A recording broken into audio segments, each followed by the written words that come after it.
want to share with you 3 exercises that you can use to help decrease pain if you're experiencing shoulder bursitis.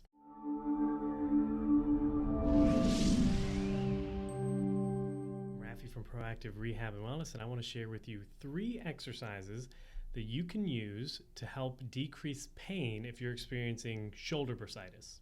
So, shoulder bursitis really is just fancy. Itis means inflammation.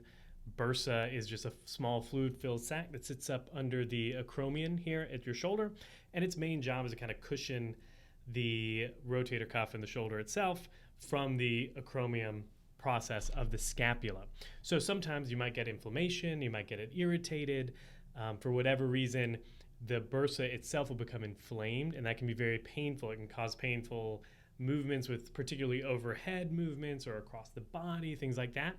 So the best way that we've found, according to the research, to help with decreasing some of this pain involves some stretching. So the 3 exercises or stretches that can help decrease some of the pain you might experience from shoulder bursitis. So the first one is just an anterior or the front part of your shoulder, the anterior shoulder stretch. And the way you do this is basically like you're reaching back. Let's say it's my left shoulder, like you're reaching back to grab, tuck your shirt in, or put something in your back pocket. You reach with your other hand and you hold that affected arm, so I'm holding my left arm, behind your back by the wrist, so you're doing something like this, you're coming across like this, and you're stretching, you're holding that for about 30 seconds or so. Now, we've got an article coming out in the next couple weeks about stretches in particular and the difference between dynamic stretches and static stretches.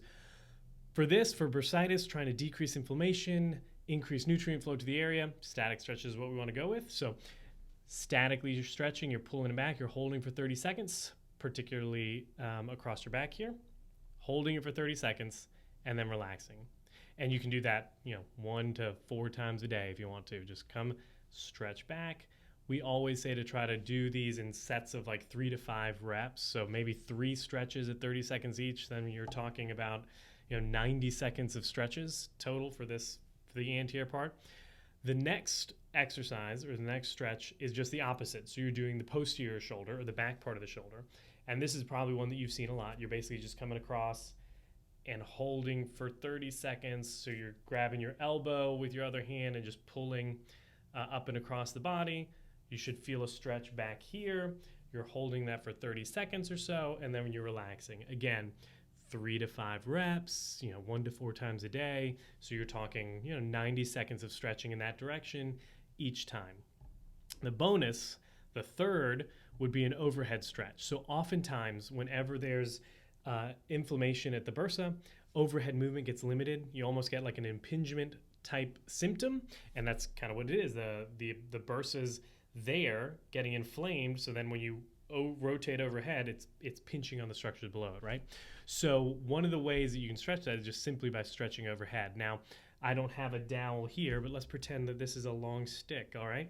You take this and you're just stretching back like that. You can do it sitting or standing or laying down. So sometimes people find it easier in a laying down position to get that overhead movement. Gravity kind of helps a little bit.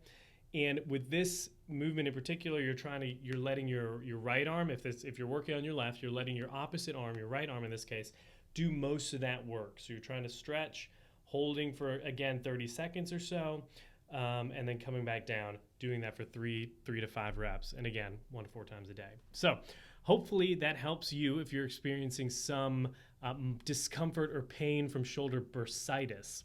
If you want to know whether or not you've actually got shoulder bursitis or something deeper like a rotator cuff injury or strain, that's something worth going to see a physical or occupational therapist for, because they can do an evaluation and help you determine whether or not it's actually an inflamed bursa or whether it's a muscle, a tendon, or some other kind of soft tissue disorder. So until the next time, be safe, be healthy. I'll talk to you then.